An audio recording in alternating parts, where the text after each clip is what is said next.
amigo enxadrista, esta é mais uma videoaula do Clube Xadrez Online.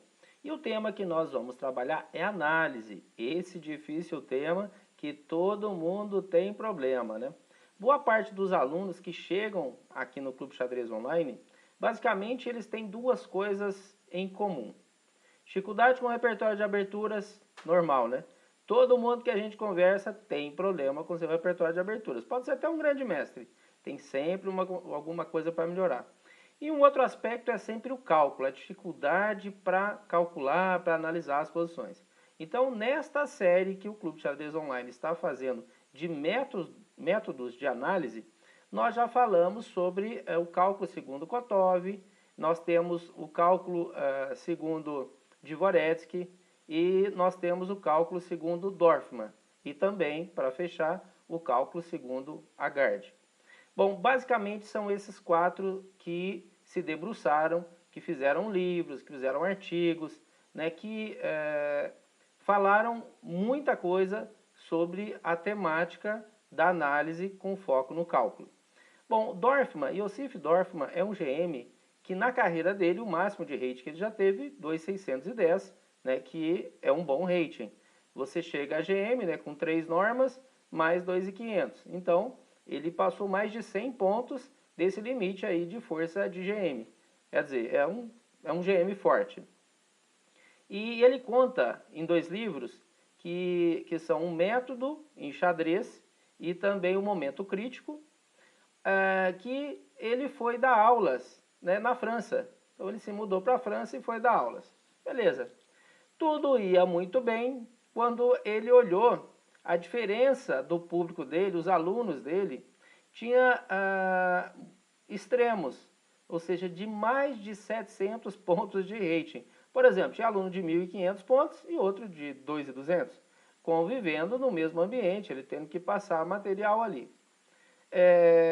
Os alunos perguntavam para eles, professor, será que eu tenho a cada posição de buscar uma solução nova? Ou eu tenho uma teoria, algum argumento, algum método que me permita julgar as posições sem, no entanto, ter que trabalhar de forma individual cada posição? Pensando nisso, ele foi desenvolvendo esta teoria aqui, que nós vamos pegar o próximo slide, que é a teoria das jogadas estáticas e dinâmicas, analisando posições, então, estáticas e dinâmicas. Olha só o que o Dorfman propõe. Então, é como se fosse um algoritmo. Ele busca a identificação da posição crítica. Dentro desta posição, olha lá, PC são as posições críticas. Aí ele tenta enxergar ali os fatores estáticos e os dinâmicos. Balanço estático das PCs, ou seja, das posições críticas. E observa o jogo dinâmico. E aí ele teria, então, o algoritmo de busca de jogadas. Mas o que é, então, essa posição crítica? E o que é, então, os fatores que são fatores estáticos e dinâmicos? É o que nós vamos passar a observar agora. Eu vou trabalhar agora só com essa parte de slide, né? Que é um método dele, eu vou simplificar para vocês. Isso aqui está no livro, um método em xadrez e um momento crítico.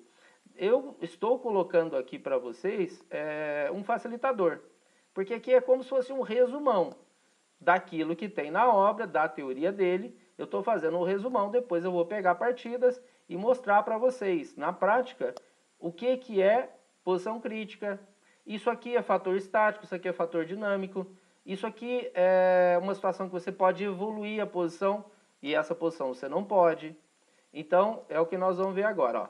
Posições críticas, então, ele começa a obra, o método em xadrez, falando de posições críticas. E a obra é interessante, o método em xadrez, porque ele tem 2 capítulos apenas. Um capítulo da teoria, onde ele apresenta o método e em seguida o que ele faz? Ele dá exemplos e coloca os diagramas para as posições e pede para a gente analisar ali com ele, né? E vai reforçando os temas, diferenciando o que é estático, o que é dinâmico.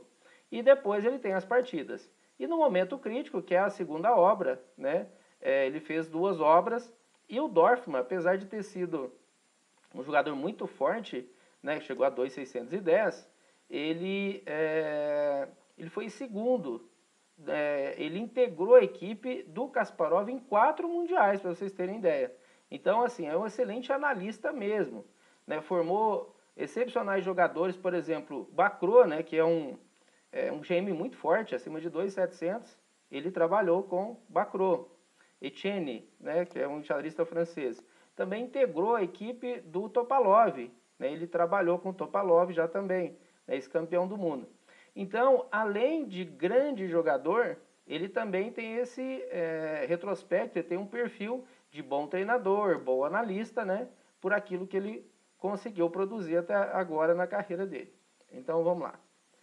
Nas posições críticas, o que é uma posição crítica? Como que a gente define a posição crítica? Então, na posição crítica, a gente vê possível troca de peças. Por exemplo, imagina você jogando a posição, você faz lances normais, ou seja, desenvolvimento, o adversário te ataca um peão, você defende, né, aquelas relações de ataque e defesa, de contra-ataque normal. De repente, o adversário troca ali um bispo pelo cavalo. Então, ele cede o par de bispos. Só que você vai ter um peão dobrado e um peão isolado. Então, vai ter peão dobrado, por exemplo, o cara jogou bispo B4, tomou em C3. Então, você vai ter na coluna C peão dobrado em C3, por exemplo, e tem um outro peão ali em C4. Né? Então, na coluna C tem peões dobrados. E na coluna A você tem um isolado. Então, esta é uma posição crítica, digamos. Por quê? Porque agora os planos estão diferentes para cada lado. Um lado tem o dinâmico, outro lado tem o estático. Ou seja, a estrutura, né, de quem tem, por exemplo, as brancas nesse caso, né, que tem peão dobrado e tem peão isolado, teria um final pior. Mas, no caso, ele tem o quê? O par de bispos. Então, é o dinâmico quanto o estático. Já já eu vou mostrar para vocês mais sobre isso na prática. Então, a possível troca de peças gera posição crítica. Possível troca na estrutura de peões, é exatamente esse caso que eu falei para vocês agora, do bispo toma cavalo, né? Trocou a relação de peças e mexeu na estrutura de peões. E o final de uma série de jogadas obrigatórias. Então, geralmente, esses 3 pontos, às vezes uma combinação, por exemplo, estes 3 pontos geralmente geram posições críticas. Agora, e o que seriam os fatores estáticos e dinâmicos? Ó, fatores estáticos. Posição estática do 6. Então, a gente olha o 6. Por exemplo, vamos imaginar um rei lá em E8. Então, o rei das pretas está em E8. Ele não rocou ainda. Ou seja, aquilo ali é um fator de debilidade do rei. Só que é um fator dinâmico. Por que é um fator dinâmico? Porque ele pode rocar. Tanto o roque grande quanto o roque pequeno. Ele sai daquela zona, daquela região de exposição. Ok. Agora imagina um rei já rocado, que você vai lá e quebra esse roque, né? Abre ali a posição do rei, dobra peão, ele vai ter que avançar, você toma algum daqueles peões ali, de repente o rei fica aberto, fica passível de ataque. Isto então é um fator estático. Ele tem uma debilidade que é duradouro, o estático que é duradouro e o dinâmico que é mais temporário, tá? Então, fatores estáticos. Posição estática do 6. Inter-relação do material e estrutura de peões. Isso vive acontecendo. Às vezes o material está diferente, às vezes a gente sacrifica a qualidade. Às vezes a gente só tem o quê? Iniciativa. Você troca, né, o material pela iniciativa. Valores dinâmicos, ó, posição dinâmica do 6, que é o caso que eu falei para vocês do estático e do dinâmico. Vantagem no desenvolvimento, isso é efêmero, é temporário. De repente, você terminou a abertura, sei lá, com 2 tempos a mais. O adversário tem 2 peças para sair. Mas você vai jogando ali, de repente, as 2 peças do adversário também estão no jogo e você não conseguiu nada de muito claro, né, por causa dos 2 tempos a mais que você tinha mais. Então, isso é dinâmico, é mais temporário. Vantagem no desenvolvimento, então peças mal colocadas, você pode fazer um reagrupamento. Um cavalo está fora de jogo, de repente ele começa a jogar, você coloca ele no jogo. Supremacia setorial, às vezes você tem mais peças num determinado setor do tabuleiro, ala do rei ou ala da dama, mas o adversário pode levar a peça para lá, né? E atividade das peças, às vezes você tem peça mais ativa e peça menos ativa. Então, isso é a separação que ele faz do estático e do dinâmico, para vocês entenderem, em teoria, porque depois eu vou para a prática e vou mostrar para vocês através de partidas mesmo. Balanço estático das posições críticas. Olha isso. Balanço estático, ou seja, a posição lá está crítica. Já já eu vou mostrar posições críticas para vocês através das partidas. O que eu olho? Escala regressiva para a valorização estática da posição. Como que é isso? Eu começo regressivo, eu começo com o rei. Então, ó, é como se fosse essa escala, a posição do rei fosse o mais importante. Você começa por ele. Então, posição do rei, né? Você olha como está, inter-relação do material, depois você olha a melhor posição após a troca das damas. Ele pede para olhar o final. Como é que será aquele final ali, se você trocar as damas? Vai ficar melhor para você ou melhor para o adversário? E estrutura de peões. Então ele coloca 4 itens no balanço da posição estática, dentro das posições críticas. Posição do rei, inter-relação do material, melhor posição após a troca das damas e estrutura de peões.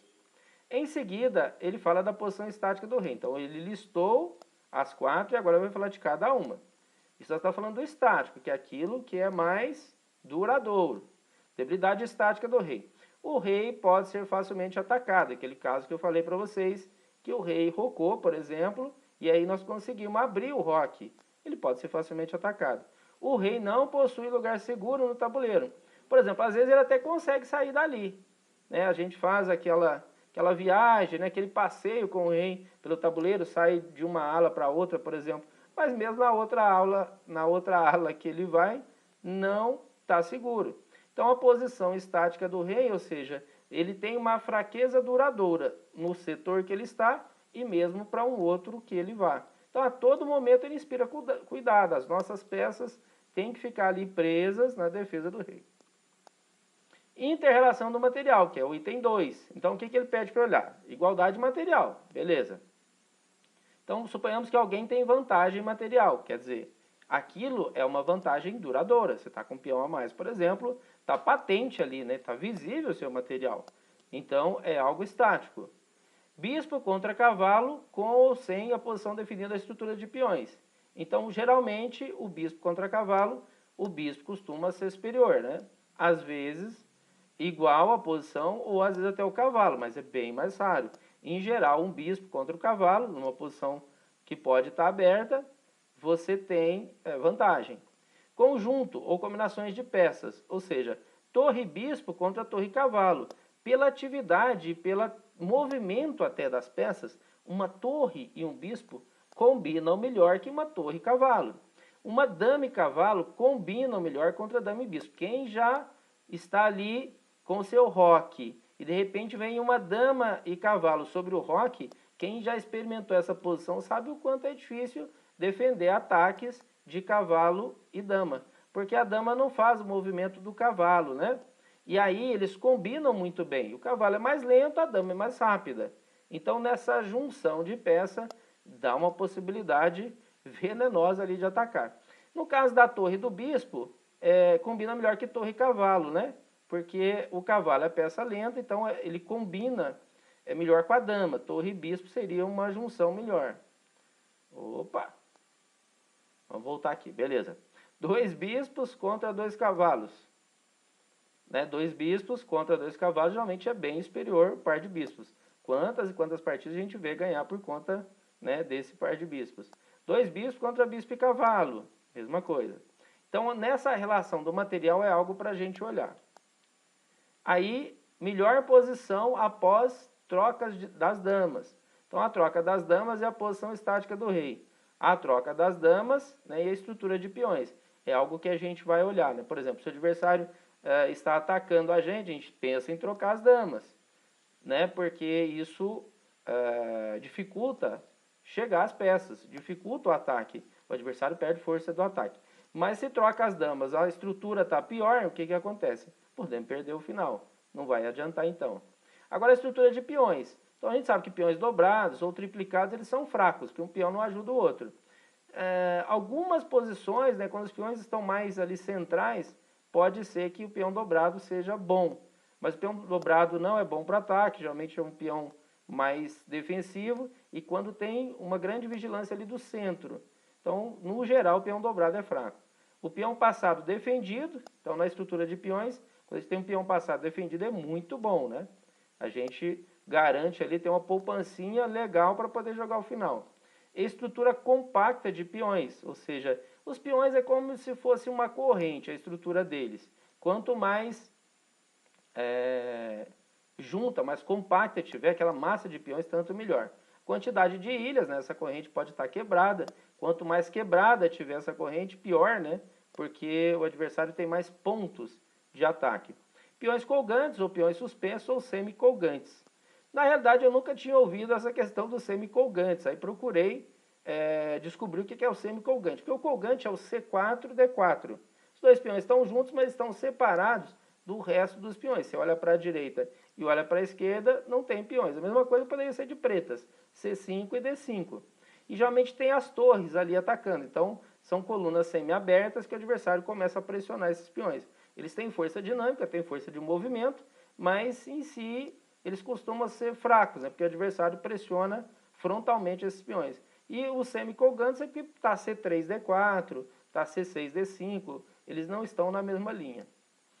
Maioria de peões, no centro, na ala da dama, na ala do rei, né? Quantas partidas a gente já viu, né? O adversário ganhar da gente, ou a gente ganhar do adversário, com uma maioria de peões na ala da dama, por exemplo. Os nossos 6 estão na ala do rei e de repente o adversário tem maioria de peões na ala da dama. Peão isolado, que nós sabemos que na abertura, ali no meio jogo, é interessante ter o peão isolado, né? Porque ele gera linhas para a gente poder atacar, mas no final de partida ele é problemático, porque em si ele carece de apoio e por isso ele é uma fraqueza no final. Peão atrasado, ou seja, o grupo foi e ele ficou. Então há muitas partidas, especialmente de pretas, peões em D6, Índia do Rei, por exemplo, costuma ter muito o peão atrasado em D6. Sveshnikov, Kalashnikov, dentro de uma siciliana, tem muito esse peãozinho em D6. Então o peão atrasado ele é um problema, né? Porque o adversário fica batendo nele, vira um alvo, e como não tem peões para defender, a gente gasta peça. Um peão defendendo um que é o ideal, é um ponto defendendo um ponto. Quando você tem 3 pontos, um cavalo, um bispo ali 3,5, né? 3 ou 3,5, que depende da posição do bispo, uma torre defendendo um peão, você está gastando peças de maior valor para poder defender o seu peão. Então você está escravizando peça. Isso aí você pode ter problema. E as casas débeis, são os buracos, né? São os roles na posição que a gente pode colocar uma peça ali. Então, os peões fracos, por exemplo, nós pressionamos ele para tomar. A casa fraca a gente infiltra, a gente entra nela porque pode ser uma ponte, pode ser um posto avançado, para dali a gente saltar para casas mais importantes ainda dentro do campo do adversário. Ok? Então, ó, na estrutura de peões tem essas coisas aqui para a gente, esses itens para a gente pensar. Continuando a estrutura de peões, ó, grupos de casas débeis de determinada cor. Grupos de casas débeis é o conjunto de casas, brancas ou pretas, que a gente chama de debilidade periférica. Ou seja as casas brancas ou as casas pretas estão fracas. Por exemplo, você tem um bispo de casas pretas, só um bispo de casas pretas. Os seus peões estão nas casas brancas. Opa, legal. Está vendo que tem uma boa junção, uma boa configuração? Porque os peões ajudam a defender as casas brancas e seu bispo corre pelas casas pretas. E os peões não atrapalham a ação do bispo. De repente, o que acontece? Suponhamos que você tenha uma outra situação. Bispo de casa branca, você não tem bispo de casa preta, e os peões estão todos na casa branca. Quem que vai socorrer as casas pretas? Isso chama debilidade periférica, ou seja, o conjunto de casas pretas ficou fraco. Bloqueio, né, uma situação na estrutura de peões. Então tem um peão ali, o adversário bloqueou. Dominação, né, então é um item também da estrutura de peões. Coluna semi-aberta. Peças más, ou seja, não são as peças mal colocadas. É um bispo bom, por exemplo, contra um bispo mau. Aquela peça ela está em uma situação ruim no tabuleiro. Tipo de centro, né, se é aberto, se é um centro fechado. Então, se é um centro, por exemplo, a vantagem de pequeno centro, você tem um peão dentro do centro, o adversário não tem nenhum, só tem um atacando o centro, mas não está dentro do centro. Tem o centro clássico, que são peões em D4, E4, ou de pretas D5, E5, e vantagem de espaço. Então isso aqui é gerado então pela estrutura de peões. Aí nós vamos para o jogo dinâmico. Nós falamos do estático, agora nós vamos para o dinâmico. Troca de material. Então, toda vez que tem troca de material, pode gerar alguma situação ali diferente, né, para o jogo dinâmico. Você vai levando a posição normalmente, daí de repente tem uma troca. Na troca pode mudar a posição. Aí nessas mudanças, então, tem que ficar atento, tem que ficar esperto aí para a questão dinâmica. Modificação da estrutura de peões do tipo de centro. Então, isso também afeta o jogo dinâmico. E luta pela iniciativa. A iniciativa, esse dia eu estava dando aula, um aluno perguntou, professor, o que é uma iniciativa? Porque tem uma frase, tem um pensamento legal do Capablanca, que é assim, só a iniciativa leva à vitória. Ter a iniciativa é ter certa superioridade. Bonita a frase dele, né? Nós já ganhamos muitas partidas com a iniciativa. Tá, mas como é que eu vou ilustrar para o aluno, né, a questão da iniciativa? Aí eu falei para ele, imagina você, por exemplo, num barco e se você estiver velejando ali a favor do vento. É iniciativa, você está trabalhando com a iniciativa. Tá fácil, né? Flui fácil, porque o barquinho está indo e o vento está ajudando você a tocar esse barco. Agora imagina o contrário, você com o barco lutando contra o vento, tentando velejar contra o vento, né? Um desses barcos, claro, ali menores, né? Tem dificuldade, né? Porque você tem uma barreira natural. Imagina, por exemplo, você nadando contra a correnteza e a favor da correnteza. Contra a correnteza você está, digamos, lutando contra a iniciativa. A iniciativa está do outro, está com o outro. E se você estiver a favor da correnteza, você está com a iniciativa. Então, são aquelas posições que a gente vai jogando mais naturalmente. Então, isso é a iniciativa, né? Você está mandando no jogo, você está tendo possibilidade de melhorar suas peças. Aqui, ele chega, então, ao final, né, desse resumão, que é o algoritmo da busca de jogadas. Então, olha só. Eu identifiquei a posição crítica. Perfeito. Então, aqui é uma posição crítica? E agora? Agora vamos ver o dinâmico e o estático. Ó. Eu realizo o balanço do estático da posição. Determino o tipo de jogo conveniente, né? Se é estático ou dinâmico. Olhando quem está com vantagem estática, já a gente vai ver. Se um está com vantagem estática, o que o outro tem que fazer? Considerar as jogadas candidatas, né? Porque toda análise, né, no processo de cálculo, você tem a jogada que você vai fazer, a jogada concreta que vai aparecer agora. Você tem as jogadas candidatas, nós estudamos as jogadas candidatas lá no Kotov, e na videoaula, né, porque isso é uma série, sobre métodos de análise do Dvoretsky, nós vamos fazer o aprofundamento das jogadas candidatas, porque Dvoretsky pegou a ideia do Kotov e desenvolveu, né, no livro analítico manual. É o top disso, né? É um livro só de análise, né, com foco também em cálculo, apesar que em outras obras ele também tocou no assunto, mas o livro analítico manual é um livro, né, voltado exatamente a este assunto. Selecionar a jogada concreta de acordo com o plano escolhido. Então aqui a gente finaliza essa parte de teoria. Vocês viram então que é um método realmente, e aqui eu trouxe para vocês o resumão do método. Então, os dois livros, ele trabalha o método através da parte de teoria, a parte de exemplos, e depois, né, ele vai trabalhar as partidas, ele coloca muitas partidas dele, né? Isso é legal quando tem partida do próprio autor, sinal que ele jogou em um nível alto ali, né? As partidas são interessantes, e aquelas partidas, como são mais familiares para ele, fica mais fácil ilustrar o método dele, a teoria dele, ok? Então agora nós vamos sair daqui e nós vamos para a parte de partidas, aonde eu selecionei então essas partidas aqui.